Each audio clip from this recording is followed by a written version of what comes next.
Step into Value Zone. Value Zone. Hypermart. Patanjali. Petrol diesel రేట్లు తగ్గిపోతున్నాయి. సార్వత్రిక ఎన్నికల ముందు చమురు ధరలు భారీగా తగ్గుతున్నాయంటూ వచ్చిన వార్తల్ని కేంద్ర ప్రభుత్వం ఖండించింది.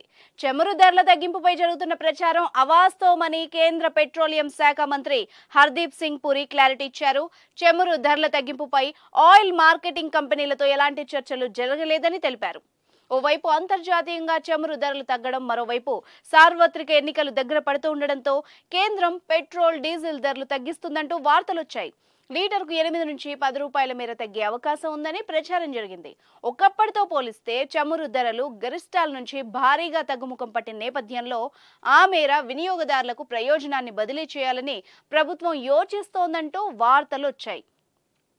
న్యూ ఇయర్ సందర్భంగా మోదీ సర్కార్ శుభవార్త చెప్పబోతుందని ప్రచారం జరిగింది. కానీ అదంతా ఉత్తుదే అని కేంద్ర మంత్రి ప్రకటనతో తేలిపోయింది.